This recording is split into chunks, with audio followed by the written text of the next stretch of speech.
What's up, fellas?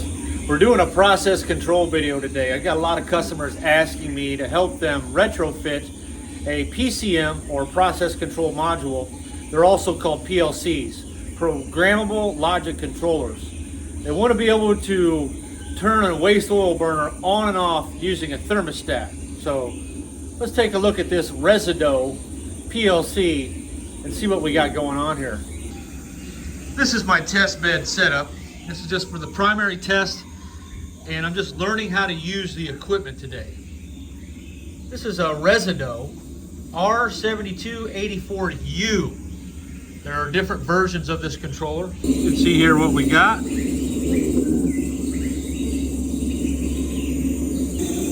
typically this would be mounted to a waste oil burner like this. But we're hijacking it so we can retrofit it to other equipment. Because I'm just running some tests, I got mine used for $40. But you can see on eBay, this is a very common device. Here's one right here for $54. Wonder if he has a lot of these. This one's used. They're not really something that wears out as far as I know. But you get an idea of the price range. Here's one for $44. I would prefer one with the screen so that you can program it the way you want to. So essentially, this is what the bottom looks like. You can see how they're wired up. We have the line in, the power's going in L1 and the L2 pin. And we have a jumper going from L1 to the limit, because the limit switch needs to be closed in order for the device to open. If it registers limit switch open on the screen, it will not work. So just a brief walkthrough of the parts we have here. This light bulb will be simulating the solenoid valve. We would typically be using a 120 volt, normally closed solenoid valve for the oil flow. We'd want a fairly large one to allow adequate flow. We have a 10,000 volt transformer. These are made specifically for oil burners. They range anywhere from $50 to $100. And for the test, we're going to be using this actual oil burner nozzle setup because it has an electrode configured perfectly to where we want it. So just for the test, we're going to be using that. We have a blower fan, which will represent the blower fan of the burner. And we have a cadmium sulfide flame eye. And the way these work is that in complete darkness, they have a very high resistance on the order of like 6,000 ohms or something like that. And in a bright light like this here, they go down to about 20 ohms. So that is what senses whether or not the flame is on or off. Now, one of the devices we do not have hooked up that would be needed to make this work properly in most conditions is an oil preheat module. We would have it set up to where initially this kicks on, preheats the oil a little bit till we get the flame going, and from there we can scavenge heat from the combustion process to preheat the oil. Now, just so I don't bore you to death, I'm going to go ahead and show you guys this thing operating and doing what we want it to do. Actually, I want to hold this for 2 seconds to stop that. Okay, so now it is on standby. And the way a thermostat in your house works is it's basically just a relay. So when you set the temperature to when you want the system to kick on, what will happen is a relay will connect this circuit, call for heat. We should see the fan go on. The spark is now on. Oh wow, the camera's not picking up the spark very well. And the valve is on. The ignition trial was set for 15 seconds. So we should see the spark go off in 3, 2, 1. Oh, I'm sorry. I made a mistake. I forgot to remove our simulator cap. So you see here the system shut down on a hard lockout. because the cadmium sulfide flame eye did not detect the flame. So let's do that again. We're going to hold this down for 2 seconds. Control is reset. We're getting a call for heat. The fan is on. Spark is on. And the oil valve is on. So now we have oil flowing. We got about 10 seconds, and if this thing doesn't see flame, we're in bad shape. We now see that we're down to 24 ohms. I'm going to put my finger over it to show you, I don't want to do it too long, that the ohms goes up. So the spark has shut off because I have it set to do so at 15 seconds. You're now going to simulate a flame out scenario by placing this on top of the cadmium sulfide flame eye. You can see there it went to like 10,000 ohms or something like that, and everything shut off immediately. It is now set to recycle in approximately 1 minute, and that gives things time to cool off and for time for gas fumes to blow away and all that. And I believe I can set it to leave this fan on for a while. Okay, so here in a couple seconds, it's going to try again. Call for heat. The fan is on. The spark is on.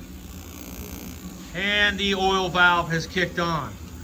We now have an ignition trial set. I'm going to remove this. It is now sensing approximately 24 ohms. Typically, these things run at about 200 ohms. If I put my hand over it here, you can see we're in 150 to 200 ohm range. It should stay on like that. But to simulate a flame out, I'll try and do this backed off. It shuts off instantly, which is what we want. Okay, so we have now installed the oil preheater. This is a small 120 volt, 50 watt heating element. We will have to use some copper wire or whatever, and we'll probably wrap it right around the intake line very close to the nozzle. So we are using a GRT8-M1 set in B mode.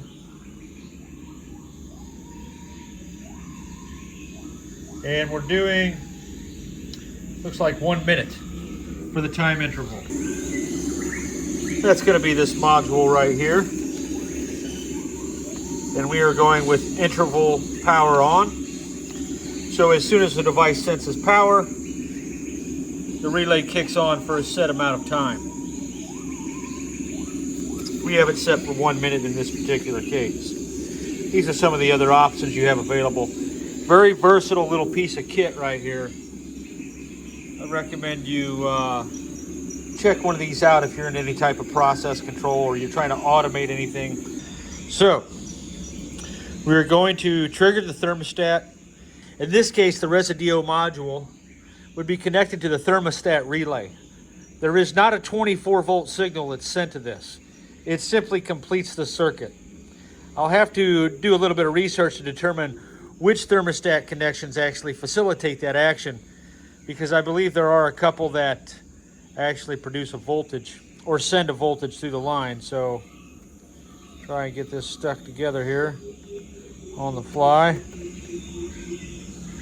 Oh, I forgot. It's in a hard lockout right now. So to reset the hard lockout, we hold the I button for 2 seconds. We do need to have the CAD cell covered up in order for the device to go on standby. As soon as the circuit is completed by the thermostat with a call for heat, fan kicks on and our heating module has begun the preheat cycle. We should fairly quickly start to see some action there. 50 watts is pretty powerful. For contrast, most soldering irons are only 25 watts. So this is a fairly high powered little heat module. I have a couple more here, some little ones. There goes the spark. There goes the valve. We're now spraying oil. Hopefully that's been heated up enough for it to ignite. And just in case, we have this thing running for an additional 30 seconds.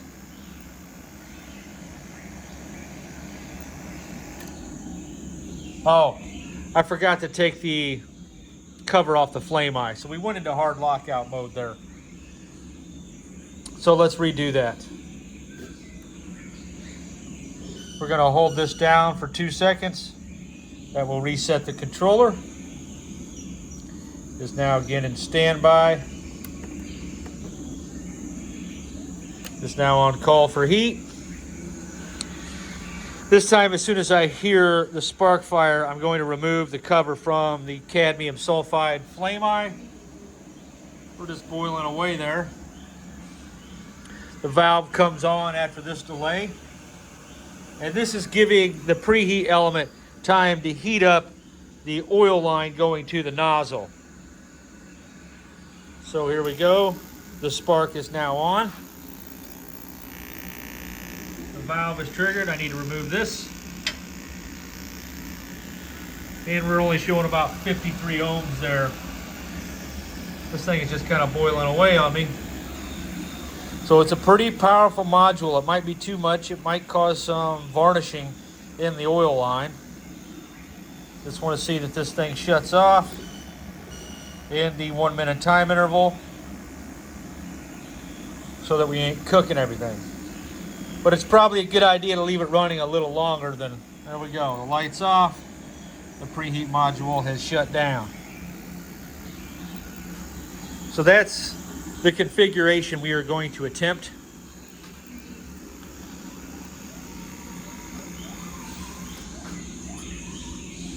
And next time we see this setup, we're going to have some live oil, some live action.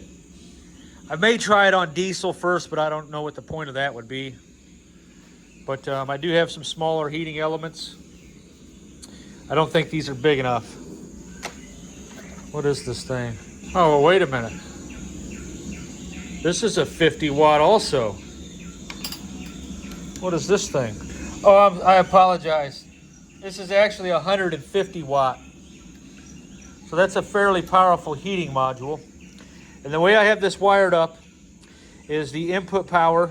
The way this is wired is the input power from the relay is going to the blower motor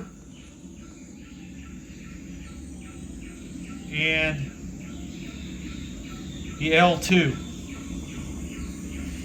All of these are basically L1, but so that you can control the timing to each, they are labeled as shown.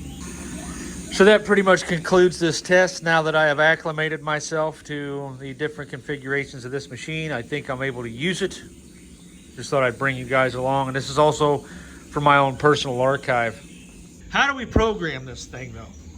This video is also an archive for my own use that I'll later go back to, because you can't be an expert at everything all the time. You're going to weave in and out of understanding, and I'll eventually forget how to use this. So we're going to press all 3 buttons, and it takes us to installer setup. And we're going to hit the I button for continue. We're going to hit I button for English. Valve on delay. That tells us how long do we want the delay for this unit to go. To go up or down, we hit the up or down button. In this case, we're leaving it at 5 seconds, so we hit enter. Ignition trial. What that means is, how long do we want this system to not rely on the cat eye to determine whether or not it's shut down or not.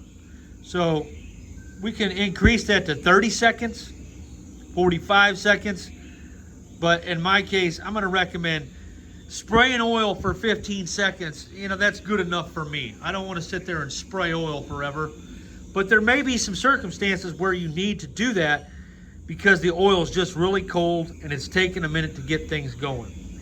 So we're going to go ahead and cycle. Burner off delay. We currently have that set at 0. So let's see what that does.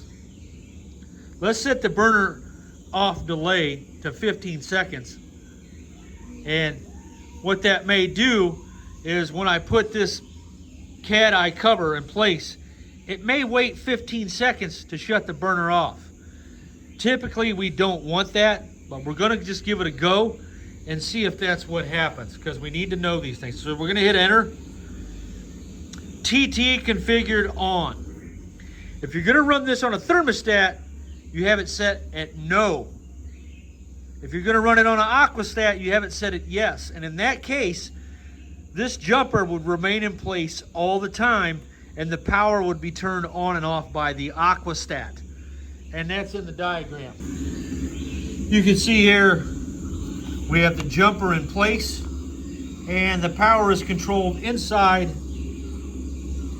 the aquastat controller, which is a different module. We do not have that. That's basically the gist of it. And just for reference, here are some of the other possible configurations that you can set this thing in. We will not be using it with an aquastat controller, and I do not believe it gives us a reference. It does not. You just got to be really smart, I guess. So we're going to hit yes on that. Spark in on delay. I don't know what that means. We'll come back to that. I'll have to look that up. Spark during run. Some situations call for the spark to run continually. And in this case, we're going to go ahead and switch that to yes. What that'll do, it'll cause the spark to stay on the entire duration. And the benefit of that is if you get an air bubble in the fuel line or something, or there's just a hiccup, the burner will light right back up if it sputters out. It also produces a more stable flame because your flame front starts back here instead of out here somewhere like that. So continual spark operation is compatible with some transformers, though it must stipulate constant duty on the rating label in order for you to do that. It is harder on the hardware, but we're going to go ahead and go for it just to show you. Allowed resets. That tells us how many times we want the system to allow it to try again before it goes on a hard lockout. In this case, we have no limit. So we're going to go ahead and just check that. Now, what appliance are we running? Are we running a boiler, a furnace, or a water heater? In this case, we have it configured to furnace because we want the thermostat to induce the call to heat. So we're just going to hit that. Show diagnostics, yes. And we're going to hit quit. Rebaseline. I don't know what that means yet. And we are now back to standby. So let's observe the changes that we made. We have set the device to continuous spark while the burner's running. And we have also configured burner off delay. And I'm hoping what that does is it leaves the fan on for a little while after we lose fire versus letting it take 15 seconds before covering the cat eye turns it off. We want the system to shut down the very second that it doesn't see flame, but I think we just eliminated that operation mode. So let's go here. Let's fire this up. We now have the call for heat. The fan is on. The spark is on. And the solenoid valve for the oil is on. The flame trial is running. We're going to remove the cat eye shield, simulating a flame ignition scenario. And we are going to see that this time. All right, so I got interrupted there, so I just let this thing run for about 10 minutes. So we're going to go ahead and conduct the test and see if it takes 15 seconds for all this to shut off now. I hope it doesn't. And no. So what does burner off delay mean? Oh, I know what it means. I think I know what it means. When we remove the call for heat. So let's reset. We're going to hold this for 2 seconds to reset.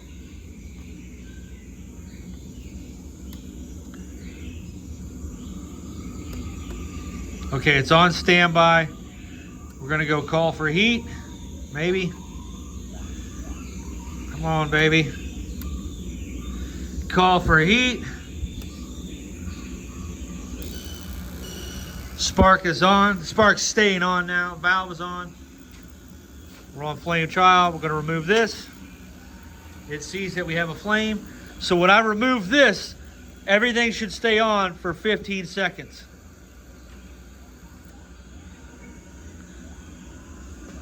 Huh, burner off delay. Okay, yes, perfect, the fan's running. That's what we wanted. I was really hoping that's what it meant. Everything else is off, but we want that fan to stay on to blow out any residual. I really wish it would do that when no flame is sensed, because you're gonna have a lot of explosive smoke involved and all that kind of stuff.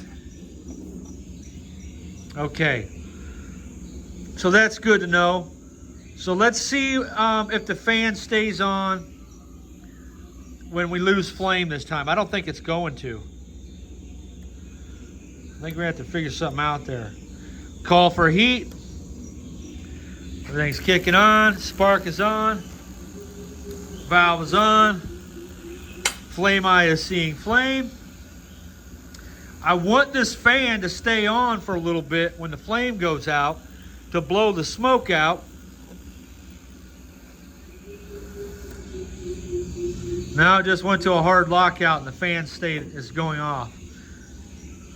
That's not an ideal scenario. We would typically want. Well, you know what? We lost flame during the flame trial. So let's try something here. I'm getting really boring, I understand that. Okay, we don't want that to. Call for heat is on. By the way, if it sees flame, it won't kick on. The ignition trial's going.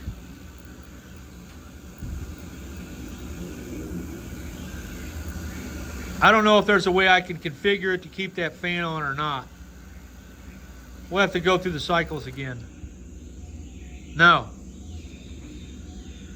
There may be a lot of smoke and stuff in here, and I don't want this thing to kick back on in 15 seconds, but I guess natural draft would probably pull some of that smoke out of there. Because I had a guy who had a flame out scenario, and the smoke reignited, and it caused a deflagration, which blew the door open and smacked the oil burner up against the corner of the boiler and bent it all up. So I guess I'll have to go through that, but that's what I got, guys. We are eventually going to actually hook this up to some oil. As I said, I just need to learn how to use this thing, and that's kind of what I'm doing now.